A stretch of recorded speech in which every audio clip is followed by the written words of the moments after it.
Olá, olá, olá, galera! Seja bem-vindo a mais um webinar Bbook Academy. Hoje o tema nosso vai pegar fogo. Estamos com dois doutores de ciência de dados aqui na sala. Professor doutor Péricles e Francisco. Francisco é data cientista, né? Data Science do Isso CESA, mesmo. Centro de Estudos Avançados do Recife, uma ETC, do qual a gente está desenvolvendo um projeto muito legal com o Bbook, né, Chico? Atua como liderança técnica em diversos projetos de IA, possui 10 anos de experiência profissional na área de dados. A gente vai falar muito sobre dados. O que tem aí no seu banco de dados, do PNS, enfim. Na área de varejo, neurociências, bancária, energia, mobile, especialização em data science pelo ITER e a mestrado em engenharia de computação. Ah lá, Pérez, ele falando, né, de currículo, ó pro cara, né, velho? Vou te falar, é muita humildade. Processamento e linguagem natural aplicada, hein? Vamos falar. Professor Péricles Barbosa Cunha, pesquisador do César, professor da Universidade de Pernambuco, né, adjunto à Universidade Federal Rural de Pernambuco. Cara, realmente é muita coisa aqui no seu currículo. Eu vou preferir laboratório de inteligência artificial, desenvolvedor de projetos, pesquisa e desenvolvimento em IA, possui experiência na área de ciências da computação. Do ponto de vista de formação aqui, realmente, né, Chico? Pérez, eu comecei a ler aqui, é longo, ciência da computação, Universidade de Pernambuco, Universidade Federal, doutor em ciência, mestre. Cara, fala um pouquinho pra gente, Péricles, dessa... Como é que você chegou nessa parte de ciência de dados, professor? Você sempre quis estudar computação? Conta um pouquinho aí da sua história pra gente. Oi, pessoal, tudo bom? É um prazer estar aqui. Bom, não. Eu entrei na graduação em 2005, né, na Universidade de Pernambuco, e não sabia o que iria fazer da vida, na verdade, mas era um curso super novo, né? Era uma tendência na época, e por que não, né? Então, eu comecei a emergir aí na temática de engenharia, de computação em si.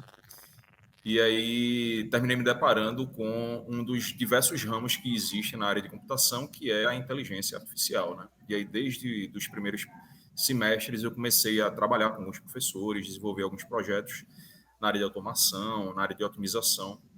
E aí desde 2007 e 2008 que eu tenho atuado, né, na área de IA. Fez bolsa de iniciação científica, já começou ali o processo de laboratório, de ciências, de estudos e pesquisa. Pois é, né? A graduação ela oferece uma série de oportunidades, né? Então, eu tentei aproveitar o máximo que eu pude, né? Então, iniciação científica, monitoria, né? E todos os projetos que vinham surgindo através, sejam das disciplinas, sejam dos próprios professores, né? Através dos orientadores, eu tentei ir interagindo, né? E a gente sabe, é um mundo e é uma ferramenta, né? Um meio para a gente resolver problema. Então, esses desafios que a gente vê no nosso dia a dia sempre me encantaram e essa área de inteligência artificial sempre me encantou também. Então, terminei enveredando. Chico, no caso, eu estou vendo aqui também, você seguiu um caminho muito parecido com o Péricles, né? Cara, como é que esse negócio, ciência da computação, cientista de dados, no meio do curso, teve aquela virada assim? Explica um pouquinho, conta um pouquinho da sua história pra gente aqui. Massa. É até interessante porque essa nomenclatura, né, de ciência de dados, cientista de dados, é uma coisa que é relativamente nova. Uma terminologia que está sendo utilizada talvez ali desde 2015, 16, um pouco antes no máximo. Até então a gente conhecia muito como análise estatística, como é, análise de dados, algumas pessoas já falavam desde então, mas essa questão da ciência, essa questão de você trazer o método científico, essa metodologia mais aprofundada para chegar em resultados interessantes, foi uma coisa relativamente recente. E na minha época de graduação, apesar da terminologia inteligência artificial ser jurássica quase, né? Desde os anos, não sei, 50, 60, Pericles pode me corrigir, mas desde muito tempo se usa essa terminologia. Então, na minha graduação, eu comecei a estudar engenharia elétrica, né, na UFRN.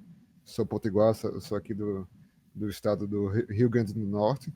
E desde então, eu tenho trabalhado com programação. Eu gostava de trabalhar com programação, aprendi a programar em algumas linguagens no decorrer do curso, mas estava mais me enveredando para um caminho de aplicar esses conhecimentos em automação, em eletrônica digital, até próximo ali do final do curso, eu não tinha ainda essa perspectiva de trabalhar com inteligência artificial de fato. Eu acho que o meu primeiro passo foi quando eu cheguei perto da conclusão do curso, que eu paguei algumas disciplinas de redes neurais, que naquela época, hoje em dia você vai estudar redes neurais, seja numa faculdade ou principalmente num curso online, alguma especialização que você faça, é código em cima de código, né? Naquela época a gente aprendia a matemática ali na unha, né? O Péricles também aprendeu desse jeito, com certeza.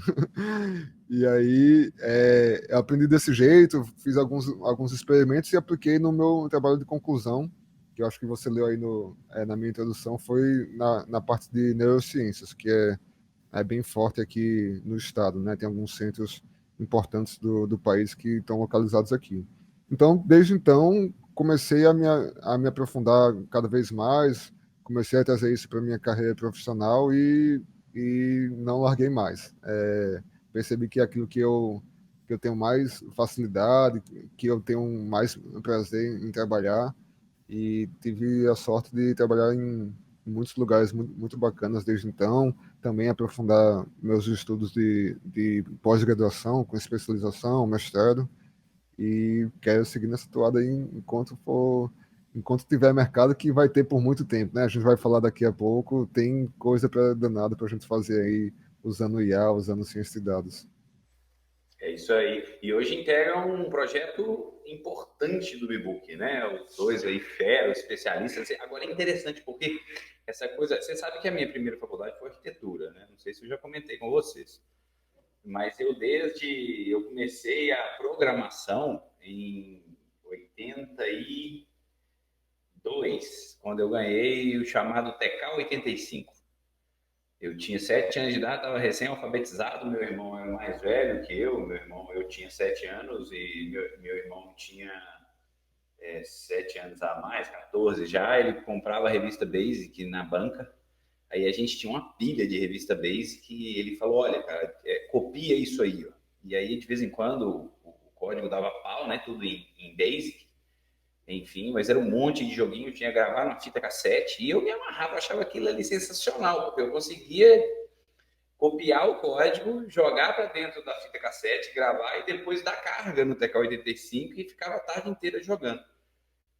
E é uma história legal, porque minha mãe, a vida inteira, professora, coordenadora, diretora de colégio, dona de colégio, um grande colégio lá em Minas, em BH mesmo, e ela não queria me dar o Atari. Depois eu fui saber que o Jobs, né, trabalhou na Atari, né, ganhou, mas eu não tive Atari, Pérez.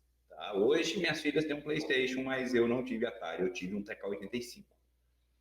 Foi legal, porque na arquitetura eu já trabalhava com 3D Studio, AutoCAD.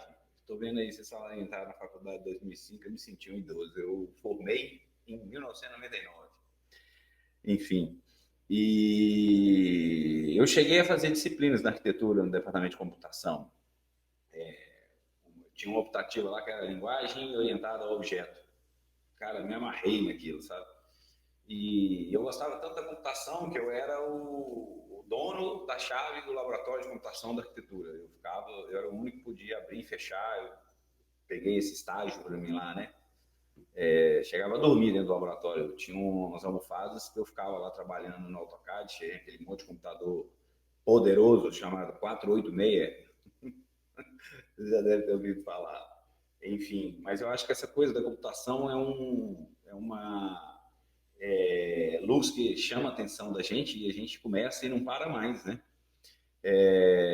Mas enfim, Péricles, conta para mim um pouco mais de projetos, outros projetos de inteligência artificial, tem um monte de coisa aqui no seu currículo e fala para mim de alguns projetos interessantes, assim, alguns casos que você chegou a trabalhar e legal para a gente passar para quem está nos vendo, nos ouvindo aí. Perfeito. Eu me envolvi em alguns projetos durante a própria graduação, né? Projetos mais preliminares para eu ir emergindo na temática, né, de inteligência artificial. Então, eu trabalhei durante a graduação, por exemplo, em projetos envolvendo roteamento. Então, como é que eu faço para escolher a melhor rota para transmissão de pacote numa rede, por exemplo, né?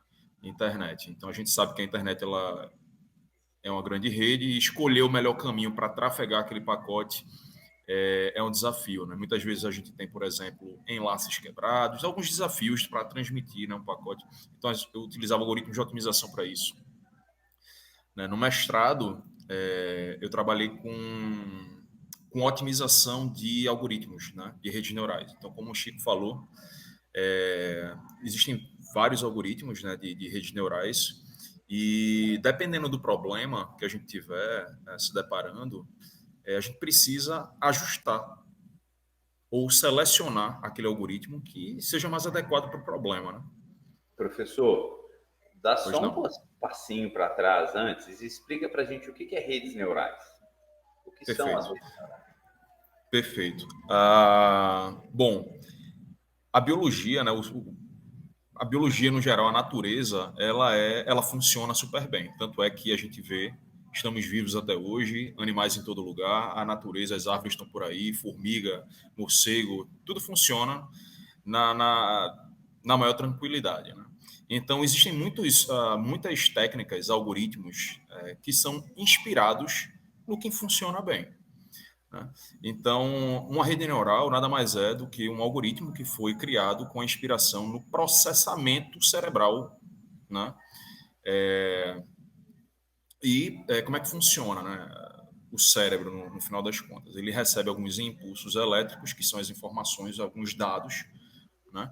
E através de processamentos, sinapses e tudo mais, a gente consegue realizar certas atividades, como, por exemplo, movimentar o braço, andar, pensar, enfim, né? Programar. Exatamente. Então, uma rede neural artificial, ela foi desenvolvida, inspirada no modelo cerebral, tá? Onde, para um determinado conjunto de entradas, a gente gerar uma determinada saída. Por exemplo, imagina que a gente quer usar uma rede neural para fazer reconhecimento facial, certo? Então, a entrada da rede neural é o rosto da pessoa. Ela vai extrair informações de tom de pele, onde é que está o olho, né? Vai tentar identificar a região do rosto, enfim, vai tentar extrair características do rosto para tentar informar, por exemplo, se aquela pessoa, gerar como saída, se aquela pessoa é Cris, Chico ou Péricles, certo? Então, a partir de informações fornecidas como entrada, ela tenta gerar uma resposta como saída. E esse processo foi inspirado justamente no comportamento cerebral. O cérebro funciona exatamente assim, né? E não só a rede neural, né? Diferentes algoritmos que a gente vê aí na literatura têm inspiração biológica, né? Então, só um pequeno exemplo, tem um algoritmo de roteamento que eu acabei de mencionar, né, de como trafegar pacote. O problema de roteamento é como definir melhor rota. Existe um algoritmo chamado Anti-Colony Optimization, que é um algoritmo inspirado em colônia de formigas, né, onde pesquisadores de computação foram para a Argentina estudar o comportamento dessas formigas especificamente, porque chegaram à conclusão de que elas sempre conseguiam definir a melhor rota da colônia para o alimento.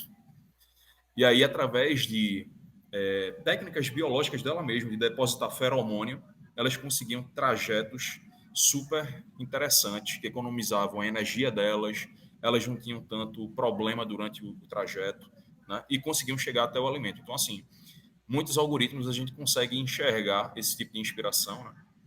Porque no final das contas, a natureza está aí para mostrar e ensinar para a gente que está sobrevivendo há tanto tempo. Então, muitos algoritmos funcionam dessa maneira. Esse algoritmo é o que o Waze usa? É o das Qual? formigas? Qual? O Waze? Então, não sei, mas Pode ser, Pode ser, né? Só quem sabe são os engenheiros lá de computação, né? Pois é, pois é. Mas aí, assim, respondendo a tua pergunta, né? No mestrado, terminei interagindo com o processo de otimização de rede neural. Então, por exemplo, o Bbook, ele tem os desafios dentro, né, do domínio dele. Né? O Waze tem os desafios dentro do domínio dele. Então, existem vários desafios. Como é que eu faço para escolher um algoritmo? E uma vez que eu escolhi, como é que eu faço para selecionar, parametrizar, ajustar ele para o meu domínio? Então, no meu mestrado, eu terminei trabalhando com otimização de redes neurais. Né? No doutorado, eu segui uma linha muito parecida também, né? Onde, ao invés de selecionar ou otimizar os parâmetros, eu utilizei um algoritmo para construir algoritmos. Então, por exemplo, vamos supor que eu tenho um problema, certo? E eu não sei que algoritmo utilizar para resolver esse problema.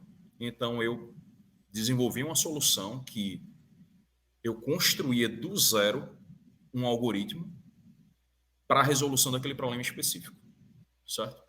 Então, no meu doutorado foi algo mais nesse sentido, né? É como se fosse o uso de um chat GPT, é como se você fosse, pô, tem um problema para resolver, eu não sei como resolver, chat GPT me constrói um algoritmo para resolver esse meu problema. É como se fosse algo nesse sentido. Um algoritmo do zero era construído para alcançar o objetivo. E, mercadologicamente falando, né, eu tenho atuado há um bom tempo, desde 2010 mais ou menos, eu tenho atuado no mercado, seja através de consultoria, né? Eu entrei na universidade, por exemplo, em 2014, então foi um pouquinho depois. Mas esse meu lado de mercado é desde 2011, 2010 mais ou menos, e eu tenho um lado muito forte de aplicação de inteligência artificial na área da educação, né? Então, a gente tem um laboratório lá na universidade, chamado iBox Lab, né? Onde a gente desenvolve soluções, né, para resolução de problemas no geral, mas o nosso braço forte hoje é IA aplicada à educação. Então, correção automática de texto, de redação, por exemplo, resolução de questões, correção automática de correção automática de questões matemáticas. Então, envolve visão computacional, envolve processamento de linguagem natural, né? Então, é uma área que a gente tem atuado fortemente nos últimos anos. O professor também vai parar de corrigir prova, né? Não é uma má ideia, né? Inclusive inclusive, Cris, existem sistemas, né, onde a gente pode programar os nossos casos de teste. Então, imagina que a gente tem uma questão, uma prova de programação, né, e a gente determina requisitos na prova. A gente pode criar casos de teste, né, casos que vão testando cada requisito, e aí, se a pessoa acertou completamente, recebe uma nota, parcialmente, não acertou, e aí no final a gente gera um resultado. Então, isso já existe, né, e é uma mão na roda, definitivamente. Eu sempre tive uma frase, viu? Assim, para mim pessoal, né? Eu sempre gostei de estudar, enfim. Minhas filhas me chamam antigamente chamava de CDF, minhas filhas me chamam de outro. O fato é que o que a gente estudou, né, Chico? A nota quem dá é o professor, né? Cara, você sabe qual que é o meu sonho, professor? Que no surf, cara, a WSL comece a colocar a inteligência artificial da nota pro surfista. Pô, Medina tava quebrando semana passada, cara. Uma onda muito melhor do que o americano lá, o Colapinto, e os Não. juízes, para E variar, garfo, cara, né, velho? tu Porra. acompanhou a Olimpíada que teve, a primeira vez que, Acompanhei, pronto, o acompanhei. Medina, ele foi desclassificado pelo japonês, se O não me engano. japonês. Cara, aquilo dali não existiu. Não, eu sou doido pro IA começar a fazer a avaliação, porque, enfim, é isso aí, né, Chico? Mas vamos voltar aqui, Chico, para ciência de dados, cara. Vou fazer igual eu fiz com o Péricles, tá, Chico? Explica para a gente um pouquinho mais, vamos dar uns passinhos só para entender mais profundamente. Você falou que antigamente, alguns anos atrás, né, era uma análise estatística. Realmente, ciência de dados é um termo bastante novo, né? Eu vivo comentando nas nossas reuniões sprint, de review, de daily, é a questão de que ciência de dados é multidisciplinar. Você precisa ter várias pessoas. Eu estava até elogiando um dos nossos RMs, né, que estava participando de uma das reuniões. Enfim, conta pra gente. O que é ciência de dados? Maravilha. Pergunta aí de R$ 1 milhão. A ciência de dados é o domínio de conhecimento em que a gente aplica metodologia científica para chegar em resultados, para chegar em análises estatísticas, em análises utilizando inteligência artificial e machine learning, que produzem valor, né? Então, eu acho que as duas principais coisas da ciência de dados são metodologia, que é super importante, e valor. Se não tiver metodologia, dificilmente vai ter valor, e se tiver valor, a metodologia, e se não tiver valor, a metodologia é vazia. Então, é uma transposição, uma integração do domínio acadêmico dentro do domínio profissional, trazendo as melhores práticas que a academia conseguiu produzir nos últimos anos, com também a evolução da potência computacional que aconteceu. Você falou dos supercomputadores que você tomava de conta, que era o dono da chave lá. Aquilo ali, até uma calculadora hoje em dia, provavelmente tem mais poder de processamento, né? Então, hoje em dia a gente consegue processar uma quantidade de dados muito maior do que a gente conseguiria 15, 20 anos atrás. Só que para poder processar essa quantidade de dados, evitando que a gente produza resultados que não têm valor, a gente precisa de metodologia. Então, quando essas duas coisas caminham lado a lado, com o suporte, apoio do poder computacional, da capacidade de armazenar dados também, que é muito importante no decorrer do tempo. A gente vai falar aí B-Book, é muito importante ter um histórico longo de ocupação, de inventário. Quanto mais longo o histórico que a gente tiver, mais a gente vai conseguir extrair insights. Então, capacidade de armazenar, capacidade de processar, metodologia para processar de modo que a gente consiga gerar valor. Isso daí são os componentes principais que fazem com que a ciência de dados tenha tido esse salto importante nos últimos anos em diferentes indústrias, em diferentes cenários e domínios de negócios, né? Eu fico impressionado, porque assim, essas equipes de meteorologia, né? Eu estudei na Universidade Rural, ela não tem esse nome, mas ela é rural, que é Viçosa, né? Então, assim, tem uma característica de ter tido muito amigo contemporâneo de agrícola, de agronomia e tal. Então, meteorologia é uma coisa que me chama muita atenção. Eu cheguei a fazer algumas disciplinas, 2 disciplinas também, de sistema de informações geoprocessadas, né? O antigo SIG, que hoje eu nem sei se mantém essa disciplina nesse formato ainda, enfim, já não faço mais. A gente tem o GeoAnalytics do Clique, com a capacidade de processamento de dados violenta. Agora, a capacidade que a meteorologia hoje tem, eu sigo até por conta do surf, né? Eu sou um surfista, enfim, e eu fico acompanhando aqui, vai chover, não vai chover, vai dar onda, não vai dar onda, qual que é o vento, se vai fazer sol, se vai estar nublado, enfim. E a gente consegue saber a hora do dia e, cara, o acerto é muito próximo. É claro que existem os erros, né? Claro que existem os erros. Mas a galera, e para você, quando você pensa em meteorologia, cara, eu lembro lá dos insumos, das entradas, né, professor, como você disse lá atrás, são várias. Você tem sistemas, os sistemas meteorológicos são diversos, assim, totalmente natural, né? Assim, é uma questão natural mesmo. Fala, dá um exemplo prático, assim, de cases que também, durante toda a sua época acadêmica, Chico, se você tem alguma coisa assim legal, assim, diferente para comentar, um case aí de ciência de dados para a gente, para tornar mais tangível para quem está ouvindo a gente. Eu acho que esse exemplo que você trouxe é um exemplo muito bom e é um dos casos em que a gente ainda não conseguiu chegar no poder de processamento. A gente já consegue ter uma precisão muito melhor do que tinha antigamente, mas ainda não chegou no momento de ter uma perfeição nessas previsões. Por quê? O Pericles trouxe o exemplo aí. As redes neurais artificiais foram feitas, inspiradas no funcionamento do cérebro humano, né? Só que um cérebro humano tem até me corrija aí, Péricles, tem algumas dezenas, centenas de bilhões de neurônios, se não chegar a trilhões, né?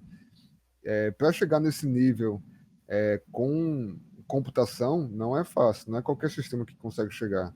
Um sistema meteorológico, para você ter a absoluta certeza do que vai acontecer, no fim da linha, você precisaria simular quase que cada molécula da atmosfera terrestre, que aí vai entrar 4 trilhões de moléculas, né? Então, é um poder de processamento que a gente ainda não chegou lá, mas pode ser que chegue em algum momento no futuro. Mas ainda assim, a gente já consegue chegar e fazer estimativas muito mais acuradas do que eram feitas há alguns anos atrás. Um exemplo que eu trabalhei, e aí eu vou voltar para o meu exemplo de conclusão de curso, no meu trabalho de conclusão de curso, que eu trabalhei com neurociências, também está todo nesse contexto que a gente está falando aqui de cérebro, de redes neurais. Eu trabalhei no Instituto do Cérebro, que é um instituto que fica localizado aqui em Natal e que faz muitas pesquisas focadas aí no estudo do sono, no estudo de doenças degenerativas como Alzheimer, Parkinson, estudo de epilepsia crônica, diferentes distúrbios de diferentes contextos que são afetados pela mente humana, são trabalhados lá de forma quantitativa, né? Então, são estudos que levam em consideração não só uma análise qualitativa, mas numérica, de fato. E um estudo, por exemplo, que eu fiz lá, que foi bem interessante, a gente buscou identificar em quais momentos um camundongo que estava sendo acompanhado teria uma crise epilética. Então, esse camundongo, ele tinha essa condição da epilepsia e ele estava sendo estudado para criar um modelo para a gente entender como é que a epilepsia funciona, porque muitas dessas doenças neurológicas ainda são grandes mistérios para a gente, né? Até hoje a gente não conseguiu chegar numa solução de por que uma pessoa tem Alzheimer, como reverte, como impede o progresso. São doenças bem degenerativas e que são muito pesadas, né, para o ser humano, para a família.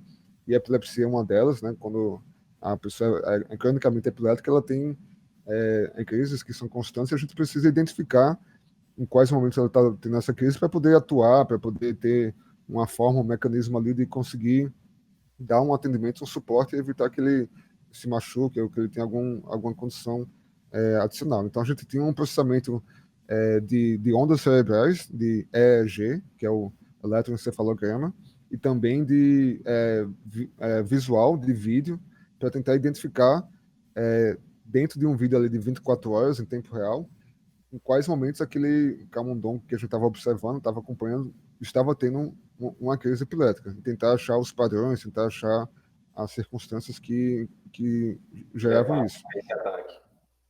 Exatamente. E aí a gente tinha que fazer essa análise do vídeo, perceber a movimentação dele, perceber no eletroencefalograma os sinais cerebrais e ver se tiver distorções que podem indicar que ele estava tendo uma crise naquele momento. Então, o cérebro existem algumas fronteiras que estão para ser descobertas, né? O espaço sideral é uma fronteira que a gente todo dia descobre coisa nova, mas a gente mais desconhece do que conhece. O fundo do mar também é um lugar que a gente conhece muito pouco, que é muito inóspito.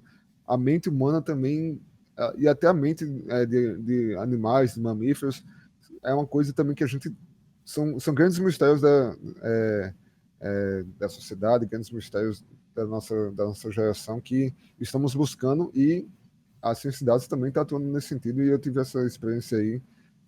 Você disse que faz pouco tempo, poucos anos, mas já vai fazer uns 10 anos aí, mais de 10 anos, melhor dizendo, né? Então, faz um tempinho já teve com certeza mais avanços nesses últimos anos também, e é fascinante, a gente conseguir ter essa possibilidade de navegar em diferentes ramos de conhecimento, estudar diferentes coisas, cada lugar que a gente chega, que a gente vai aplicar a ciência de dados, ter essa possibilidade de aprender. Eu estou aprendendo de hotelaria muito com você, com toda a equipe da Bbook, então é uma satisfação ter esses momentos e essas oportunidades também. Legal, 100%. Assim, se eu conseguir entender tudo que a gente conversou aqui até agora, assim, a ciência de dados, ela estuda as variáveis, os dados, ela compõe parâmetros, padrões que a inteligência artificial vai aprender com esses parâmetros como entrada para ela e dar saída em algumas soluções, como o professor Pérez falou muito, né? Assim, eu tenho um problema e a inteligência artificial vai usar desses dados, dessa ciência toda, parametrizada, vamos falar assim, para aprender padrões e resolver problemas.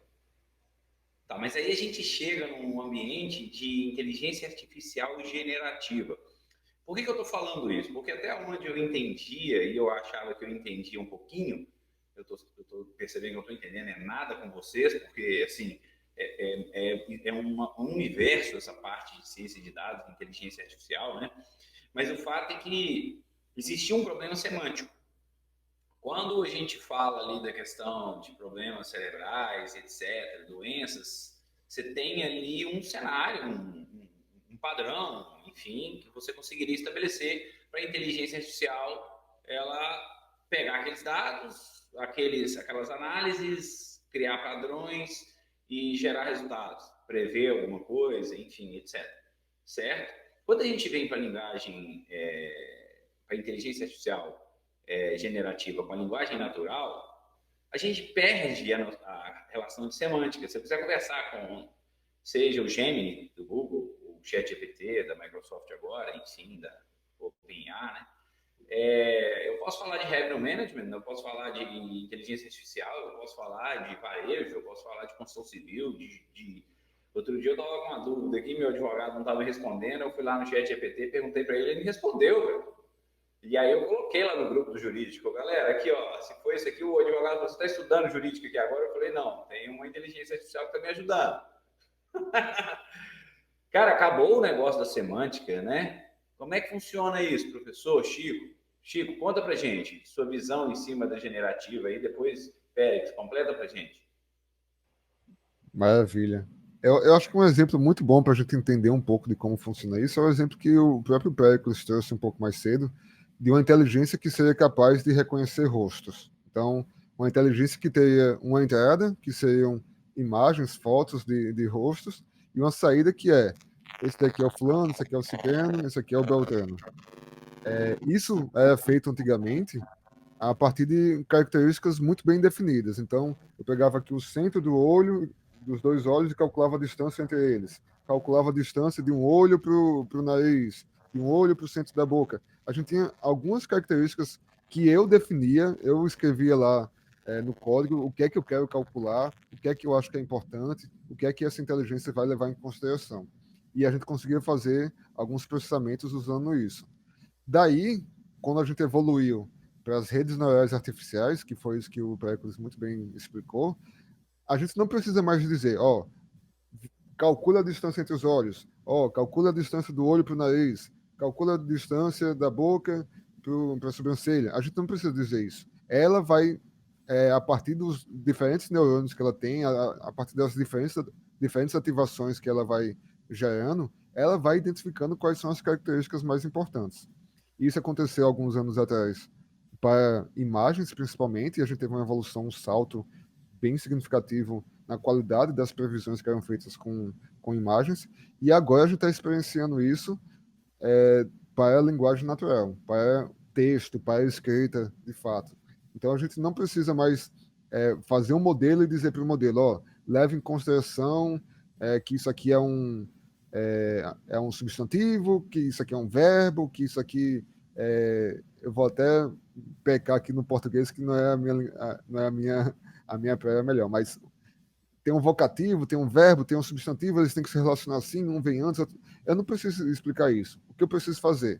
Eu preciso alimentar uma rede que foi muito bem montada, com a quantidade de textos colossal, né, que hoje em dia são bilhões e bilhões de textos que você utiliza para alimentar uma IA. E caso com isso que eu falei com a minha fala anterior, né? A gente agora tem a capacidade de armazenar muitos textos, a gente tem a capacidade de construir redes com muito mais parâmetros, com muito mais... Imagina que é como se a gente antes tivesse no nosso computador um cérebro de formiga, e agora a gente tem um cérebro de gato, de cachorro, um cérebro que é muito mais complexo. Não chegamos ainda no cérebro humano, mas estamos aí num cérebro que tem uma capacidade de discernimento muito mais evoluída. A orca, né? Eles que são animais mais inteligentes, né? Enfim. Talvez o GPT-5 seja o golfinho, porque o golfinho também é um bicho danado, né? mas a gente conseguiu essa capacidade de processamento gigantesca. Tem muito texto, tem muito conteúdo que foi coletado e armazenado na internet, em livros, em artigos, em notícias, em jornais nessas últimas décadas. Tem essa quantidade muito grande de conteúdo disponível para ser utilizado e tem computadores muito poderosos com capacidade de treinar redes muito complexas, com muitos parâmetros, como se fossem cérebros com muitos neurônios que podem ser treinados, e isso faz com que eles consigam generalizar de uma forma assim absurda. E foi esse salto que a gente percebeu quando foi lançado o ChatGPT, principalmente, que ele tem essa capacidade de generalizar. Não é que ele aprendeu da cabeça dele que aquela sua dúvida jurídica tinha aquela resposta específica, é porque em algum dos bilhões de textos que foram alimentados para ele, ou tinha muito próximo daquela sua pergunta, ou tinha exatamente ela. Pode até ser que fosse em inglês, em alemão ou em alguma outra língua que uma pessoa registrou essa pergunta e registrou a resposta, mas eles conseguem fazer a tradução e conseguem trazer esse conteúdo para você. Então, é principalmente essa capacidade de um volume muito maior de conteúdo e de processamento que a gente conquistou nos últimos anos, que permitiu que a gente chegasse nesse patamar, e a tendência é que nos próximos anos a gente tenha cada vez mais surpresas nesse sentido. Ainda mais porque os holofotes todos estão em cima da IA generativa hoje, né? Eu Aí o vejo Pericles... que no caso enfim, não tem limite, né? A gente tem aquela curva do crescimento da capacidade computacional, né? A curva. Até me corrigiu o nome, como é, Pericles, o nome da curva? É a curva de... Mas enfim. Voltou. E você estava falando, Chico? Não, é porque eu acho que deu uma pausazinha aí no seu vídeo, aí eu tava puxando aqui o Pericles para ver se ele lembrava o nome da curva. Também me fugiu aqui o nome. Bom, mas o fato é que não tem limite. A pergunta, professor, isso, enfim, qualquer assunto, tudo está lá dentro. E outra coisa, entendendo, né? Tem uma aplicação de treino que faz esse processamento, como o Chico comentou. Mas o incrível é a velocidade, né, Chico? Né, Félix? Assim, você faz uma pergunta, é rápido, cara. O cara, então, significa que, pelo que a gente tem no e-book de inteligência artificial, uma aplicação de treino e outra de consulta, enfim, vai lá e apresenta o resultado. Cara, o resultado é muito rápido. É uma velocidade computacional surreal. Com relação ao limite, é a internet. Então, como o Chico falou, esses dados são provenientes de algum lugar, né? Então, quando a gente contrata algum tipo de tecnologia desse tipo, né, um GPT e tudo mais, claro, a gente pode, se não pagar, ter acesso a uma versão limitada, mas pagando, né, a coisa torna-se ainda mais precisa, rápida, né? Então, isso definitivamente é uma associação de dados absurdos que a internet provê, sobre tudo, né? E a tecnologia, processamento, né? Então, tem supercomputadores dessas empresas que provêm esse tipo de serviço no mundo inteiro, né? Então, sem dúvida. Um único ponto que torna-se complicado é que na internet, claro, tem que passar por um processo de filtragem, né? Porque a gente sabe que tem de tudo na internet. E aí surge um tema que é super recente, né? Uma hype hoje em dia, que é Ethic AI, né? Então, a gente tem que tomar muito cuidado com o que é que está sendo escrito, né, pelo GPT, como é que a gente está usando esse tipo de ferramenta, porque ela pode estar utilizando informação enviesada, né, de maneira pessoal, né? Então, pode vir a se tornar complicado, né, dependendo do domínio, dependendo do assunto. Mas, cara, é absurdo, é uma coisa super interessante, sem dúvida. É absurdo. Bom, acho que essa primeira parte a gente está chegando ao nosso fim. Foi muito interessante bater esse papo com vocês aqui e apresentar né? Professor Pérez, Francisco, o Chico, né? Estão tocando com tanta maestria o nosso projeto de inteligência artificial dentro do Bbook e entender um pouco mais, não só a história de vocês, mas também sobre inteligência artificial, sobre ciência de dados. Eu tenho falado também uma frase onde, e eu acredito piamente nisso, de que todo profissional do futuro, as pessoas ficam com medo. Realmente a gente vai ter substituição profissional, mas eu costumo dizer que essa substituição só vai acontecer com quem não conseguir acompanhar a chamada ciência de dados, né, Chico? Eu acho que o profissional do futuro, ele tende a ser um cientista de dados. Você não precisa estudar computação, eu falo isso muito, né? A ciência de dados é multidisciplinar. Para fazer uma inteligência de revenue management, que é a nossa semântica, vamos falar assim, a gente precisa ter um RM sênior junto dos desenvolvedores da nossa inteligência, como nós temos, né? Enfim, fizemos. Agora o professor falou que correção de prova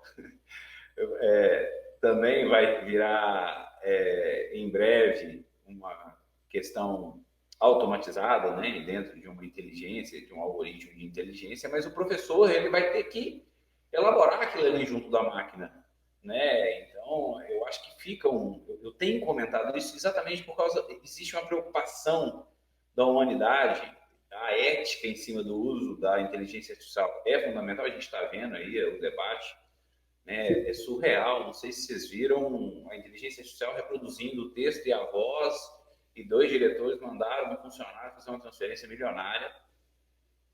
Acho que nem não é o caso aqui, o papo é tão gostoso ficar falando de fraude, mas o fato é que profissionais do futuro são profissionais que vão virar cientistas de dados, vão ser advogados que entendem da inteligência artificial e do que está ali por trás, processando no que ele está explicando, enfim, no que ele está trazendo, porque eu sou da época que a biblioteca da universidade eram fichas que a gente tinha que ir lá na gavetinha, buscar o título, localizar onde é que estava na estante e ir lá pegar o livro. Hoje você chega em casa e pede o chat para ler um livro para você, e ele lê o livro para você, enfim, é outro mundo, né? Então, eu acho que fica isso.